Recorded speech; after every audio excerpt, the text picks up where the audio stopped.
Hello friends, what's up, welcome to fast learning YouTube channel. मैं हूं हर्षद गर्ग और आज मैं आपको अरिथमेटिक प्रोग्रेशन में अरिथमेटिक मीन क्या होता है और सम हम आसानी से कैसे करते हैं, सम ऑफ एन टर्म्स, उसका एक आसान तरीका थोड़ा वो मैं आपको आज बताऊंगा। तो आगे चलते हैं इस वीडियो में। पहले हम डिस्कस करते हैं कि सम कैसे निकालते हैं। और अगर आपने हमारी पहली वीडियो सम के ऊपर या जनरल टर्म के ऊपर बेसिक्स के ऊपर नहीं देखी तो आप पहले वाली वीडियो को देख लें, जैसे बाद में कोई कन्फ्यूजन ना रहे। तो पहले हम देख लेते हैं, अगर हमारा मतलब अगर हमें सम दे रखा है किसी एपी का तो हमें कैसे ये आसानी से क्वेश्चन सॉल्व कर सकते हैं उसके। तो उसमें अगर हमें दे रखा है कि सम दे रहा है किसी तीन कॉन्जिक्यूटिव टर्म्स का, तो हम क्या एपी लेंगे। अगर हम दे रखा है कि तीन कॉन्जिक्यूटिव टर्म्स हैं किसी कॉमन डिफरेंस के साथ, तो हम क्या लें तीन टर्म्स को जिनका सम जो मैं देखा वो आए। तो हम क्या लेते हैं, तो हम पहले टर्म लेते हैं उसमें ए माइनस डी, दूसरी टर्म लेंगे हम इसमें ए, और तीसरी टर्म हम इसमें लेंगे कितनी, ए प्लस डी। हमने ये तीन टर्म क्यों ली, क्योंकि अब हम देखते हैं कि ए माइनस डी और ए में कॉमन डिफरेंस कितने का, डी का, और ए प्लस डी और ए में भी कॉमन डिफरेंस है डी का। इसका मतलब हम ये तीनों टर्म क्या है, तीनों टर्म ए पी में। और अगर हमें देखा तीन टर्म्स का सम किसके ऊपर, तीन टर्म्स का सम हमें कुछ दे रखा है, तो हम क्या करेंगे, अगर हम तीनों को ऐड करेंगे तो डी से डी कैंसिल हो जाएगा, केवल 3a बचेगा। और यहाँ से हम क्या निकाल लेते हैं, आसानी से ए की वैल्यू मिल जाएगी, जिससे हम क्या कर सकते हैं, फर्स्ट टर्म, सेकंड टर्म और थर्ड टर्म की वैल्यू निकाल सकते हैं। इससे हम बाद में क्वेश्चन भी करेंगे, तो पहले देख लेते हैं इसमें। अब इसमें क्वेश्चन है, अगर हमें चार कॉन्जुगेटेड टर्म्स का सम दे रखा हो तो हम क्या करेंगे, तो हम इसमें लेंगे टर्म्स टाइप्स लेंगे ए माइनस 3d पहले टर्म, और दूसरा हम लेंगे ए माइनस 2d। मतलब यहाँ पे ध्यान रखना है, यहाँ पे कॉमन डिफरेंस है 2d का, नो सॉरी ए माइनस डी का।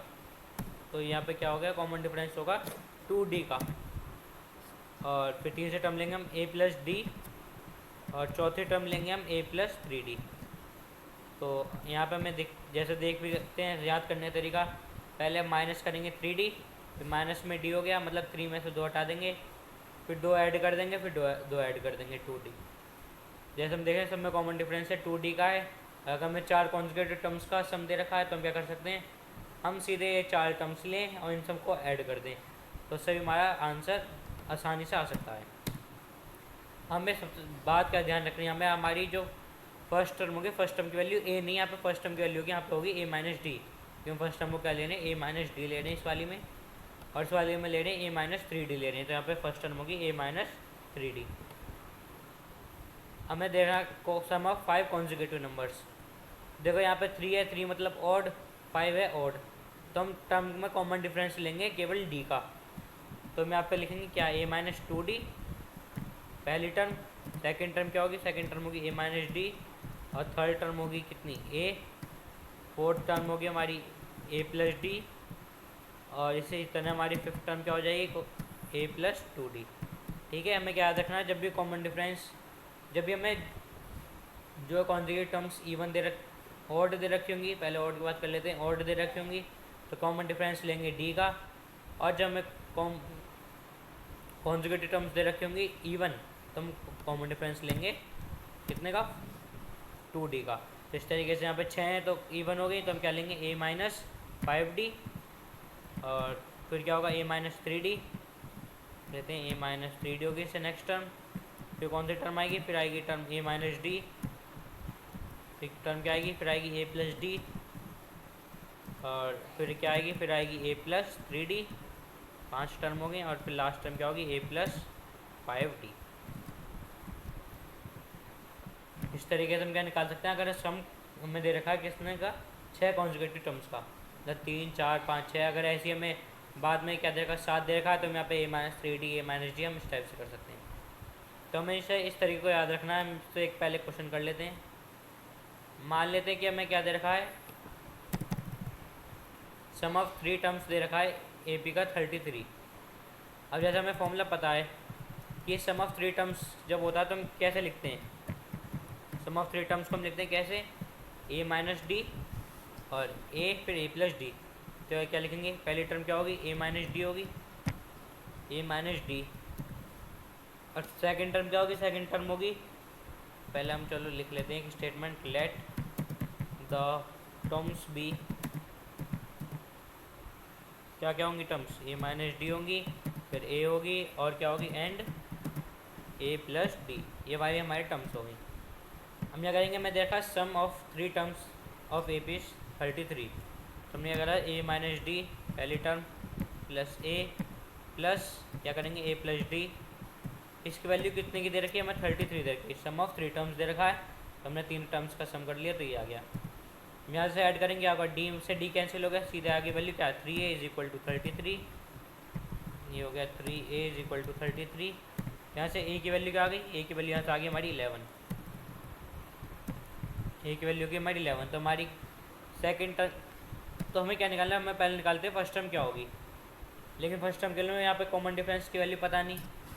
अब उसके लिए क्या देखा, हमें दूसरी चीज़ देखी, product is and their product is 1155, मतलब कि हमें क्या दे रखा है, ए माइनस डी मल्टीप्लाई किससे कर रहे हैं, मल्टीप्लाई ए, इसकी मल्टीप्लाई कर रहे हैं हम किससे, ए प्लस डी से, तो इसकी वैल्यू कितनी आ रही है, इसकी वैल्यू आ रही है 1155, ठीक है। अब हमें ये चीज़ दे रखी है, तो हमने ये करा, अब सीधे इसकी मल्टीप्लाई करेंगे, ए तो ऐसे ही का हमने पहले लिख दिया, और ए माइनस डी इंटू ए प्लस डी फॉर्मूला लगा देंगे। इसका फॉर्मूला क्या होता है, इसका फॉर्मूला होगा ए स्क्वायर माइनस बी स्क्वायर, तो हमने क्या लिखा, इसे ए स्क्वायर माइनस का लिख देंगे डी स्क्वायर, लिख लिया ए स्क्वायर माइनस डी स्क्वायर, तो इसकी वैल्यू कितनी है 1155। अब हम इसे सॉल्व करते हैं, तो अब हमें क्या देखा, हमें यहाँ पे हमने ए की वैल्यू निकाल ली 11 है, तो हमने करा सीधे ए की वैल्यू इसमें 11 पुट कर दी, क्या होगा 11 मल्टीप्लाई में क्या होगा 11 का स्क्वायर कितना होगा 121 माइनस डी, हमें क्या करना है डी का स्क्वायर करना है, और ये हमने क्या लगा दिया ब्रैकेट, इसकी वैल्यू की 1155, ये क्या हो गया 121 माइनस डी का स्क्वायर, इस वैल्यू का 1155 को जब 11 से डिवाइड करेंगे क्या आएगा, आएगी 105 इसकी वैल्यू। अब क्या करना है, डी स्क्वायर की वैल्यू क्या होगी यहाँ से, तो हमारी डी स्क्वायर की वैल्यू कितनी होगी, हमारी डी स्क्वायर की वैल्यू कितनी होगी, यहाँ से हम देखते हैं 121 माइनस 105, ये होगी 16, तो यहाँ से हमारी डी की वैल्यू कितनी निकल जाएगी, यहाँ से हमारी डी की वैल्यू निकल जाएगी 4 and d is equal to minus 4, क्योंकि डी स्क्वायर 16 है, तो डी की वैल्यू हम 4 लिख सकते हैं और डी की वैल्यू -4 भी आ सकती है, तो इस तरीके से हमारी डी की दो वैल्यूज़ निकल गई। हम क्या करते हैं, यहाँ से हमें क्या निकालना है, हमें निकालनी है कि सीरीज़ क्या होगी, टर्म्स क्या होंगे, तो हम टर्म्स लिख लें, टर्म्स आर पहले लिख लेते हैं when common difference is equal to 4, हम लिखते हैं पहले जब कॉमन डिफरेंस 4 है तो हमारी टर्म्स क्या होंगी, terms of A P, terms of A P R क्या क्या हमें देखिए, पहले है ए माइनस डी है, तो ए माइनस डी को हम क्या लिखेंगे, ए माइनस डी की वैल्यू क्या होगी, ए की वैल्यू 11 माइनस कॉमन डिफरेंस कितना होगा 4, फर्स्ट टर्म क्या होगी, फर्स्ट टर्म होगी हमारी 11 माइनस 4 मतलब 7, और दूसरे टर्म क्या है ए, तो ए की वैल्यू क्या होगी, ए की वैल्यू में दे रखी 11, और थर्ड टर्म है हमारी कितनी ए प्लस डी, तो ए प्लस डी की वैल्यू क्या हो गई 11 प्लस 4 तो मतलब 15, तो यहाँ से हमारी क्या निकल के आई, हमारे टर्म्स निकल आई कितनी होगी, टर्म्स आर 7, 11, 15, तो हमारे 3 टर्म्स ही हो गई, और जब इसका सम करेंगे तो इसका सम हमारा 33 आएगा।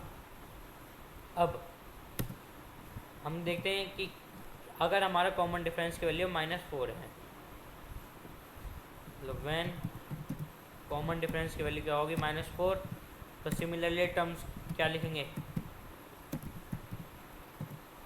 टर्म्स आर कितने क्या क्या है, ए माइनस डी, तो जल्दी लिख लेते हैं ए माइनस डी, फिर ये होगी ए और ये क्या होगी ए प्लस डी,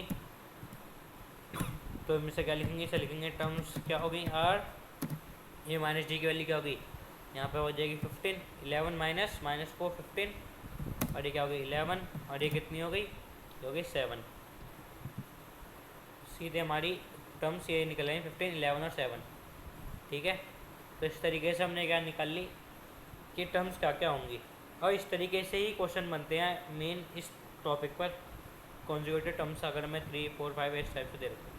हम आगे बढ़ते हैं अरिथमेटिक मीन पर। अरिथमेटिक मीन क्या होता है? अरिथमेटिक मीन क्या होता है बेसिकली, मान लो 3 नंबर हैं, एक स्मॉल ए, कैपिटल ए और बी। अगर ये तीनों अरिथमेटिक प्रोग्रेशन में हैं तो ए क्या होगा? ए होगा arithmetic mean between A and B. इसका मतलब ये हो गया, मतलब कि ए और बी के बीच में एक नंबर है जो उसका अरिथमेटिक मीन, मतलब कि हम क्या लिख लेते हैं, हमें पता कॉमन डिफरेंस जो है स्मॉल ए और कैपिटल ए के बीच का जो होगा वही स्मॉल बी और कैपिटल ए के बीच का होगा। तो मतलब हमने क्या लिखा, ए माइनस ए की वैल्यू किसके इक्वल होगी? ये वैल्यू किससे इक्वल होगी? बी माइनस ए के, बी माइनस कैपिटल ए के इक्वल होगी। और जब इस वैल्यू को निकालते हैं तो हमने क्या करा, कैपिटल ए को एक तरफ ले गए तो क्या होगा 2a, ये किसकी वैल्यू होगी a प्लस बी। तो यहाँ से हमारी ए की कैपिटल ए की वैल्यू क्या आई हम वो देखते हैं। यहाँ से कैपिटल ए की वैल्यू क्या आई, यहाँ से कैपिटल ए की वैल्यू आई a plus B divide by 2। हमें एक चीज़ पता है कि जब भी हम किसी चीज़ का मीन लेते हैं, मीन मतलब एक तरह से एवरेज लेते हैं, क्या करते हैं, जितने ऊपर क्वांटिटीज़ हैं upon total number of quantities या टोटल नंबर ऑफ ऑब्जर्वेशन। तुम देखें यहाँ पर ऑब्जर्वेशन कितनी है, 2 हैं, ए और बी, तो divide by number of observation मतलब 2। तो एक तरह से हम क्या ले लिया, हमने इनका मीन ले लिया अरिथमेटिक प्रोग्रेशन का। और इसी तरह अगर मान लो एक क्वेश्चन दे रखा है कि हमें अगर कभी पूछे अरिथमेटिक मीन क्या होगा बिटवीन ए एंड बी, तो हम क्या लिखेंगे ए प्लस बी बाई 2। जैसे हमारे क्वेश्चन है insert one arithmetic mean between 3 and 13। हमें यह करना है अरिथमेटिक मीन अब निकालना है 3 और 13 के बीच में। हमने सीधे लिखा क्या, arithmetic mean, arithmetic mean between A and B, मतलब बिटवीन 3 एंड 13 क्या होगा, इज इक्वल टू 3 प्लस, लिख लेते हैं क्या, 3 प्लस 13, इसे करेंगे डिवाइड बाई 2 कर देंगे, और इसकी वैल्यू क्या आएगी 6, 13 प्लस 16 बाई 2 8। तो मतलब अरिथमेटिक मीन बिटवीन 3 एंड 13 क्या होगा 8। और हम अगर देखते हैं 3, 8 और 13 क्या है, ए पी में है कि 3 और 8 में डिफरेंस कितना हो गया 5 का, और 8 और 13 में भी कितने का डिफरेंस हो गया 5 का। तो मतलब अगर हम अरिथमेटिक मीन निकालते हैं वो भी क्या निकल के आता है, वो भी एक प्रोग्रेशन निकल के आता है, अरिथमेटिक प्रोग्रेशन, जिसका कॉमन डिफरेंस सेम होगा, जो 3 और 8 का होगा वही 8 और 13 का होगा। इस टाइप से हम आगे क्वेश्चन निकाल सकते हैं। और इसमें आगे करते हैं तो आगे क्या है, प्रॉपर्टीज़ निकालते हैं एपी की। प्रॉपर्टीज़ क्या होती हैं एपी की, हम वो देखते हैं। इसमें पहली प्रॉपर्टी होती है, अगर सेम कोई हमारा नंबर है, नॉन ज़ीरो नंबर है, हम उसमें क्या करते हैं, कोई नंबर ऐड या सब्ट्रैक्ट कर दें तो वो भी एपी बनी रहेगी।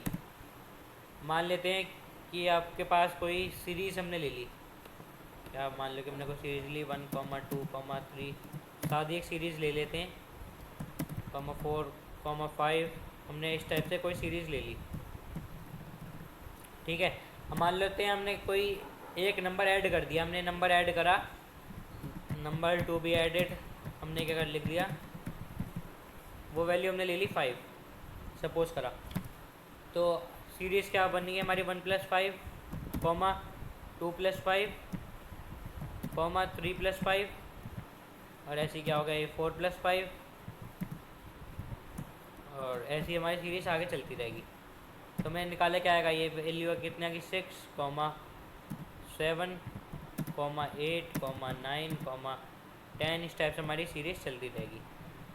तो अगर हम इसे देखें 6, 7, 8, 9, 10, ये भी क्या है, ये भी एक AP है, जिसका कॉमन डिफरेंस क्या है 1, इसका भी कॉमन डिफरेंस है 1। तो हमें एक बात क्या ध्यान रखनी है, जब भी हम क्या लेंगे, ऐड या सब्ट्रैक्ट करेंगे किसी AP में कोई सेम या कोई एक फिक्स्ड नंबर, तो जो हमारा रिजल्टिंग सीक्वेंस होगा वो भी AP बनेगा, उसका कॉमन डिफरेंस क्या रहेगा, कॉमन डिफरेंस सेम रहेगा, कॉमन डिफरेंस चेंज नहीं होगा।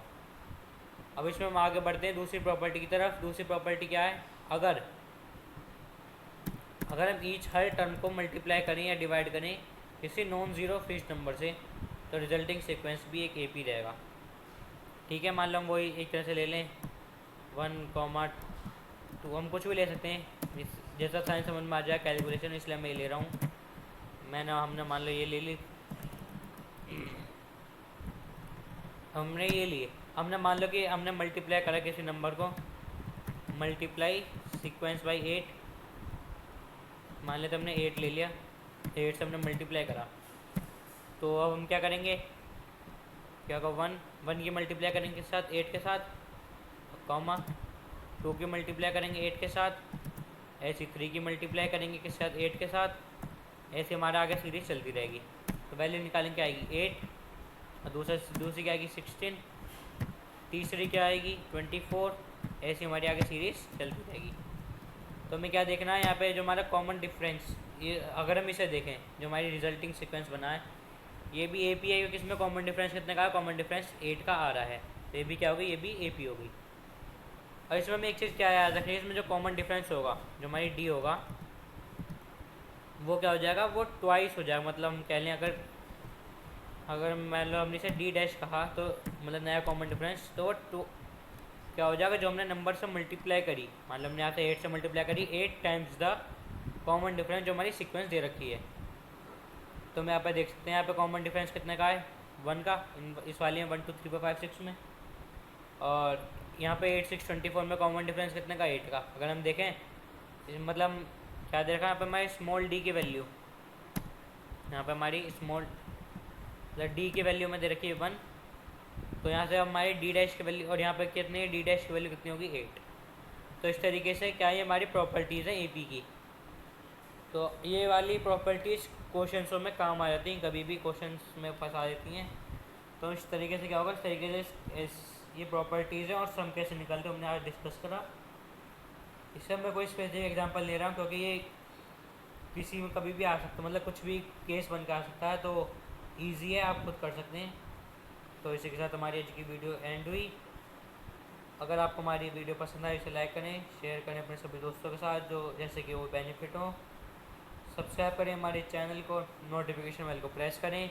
और अगर आपने हमारी पुरानी वीडियोस नहीं देखी तो आपको एंड स्क्रीन पर दिख रही है अरिथमेटिक प्रोग्रेशन पर, आप वहाँ से भी देख सकते हैं, या फिर उनका लिंक मैं आपको डिस्क्रिप्शन में भी दे दूँगा, आप वहाँ से जाकर देख सकते हैं।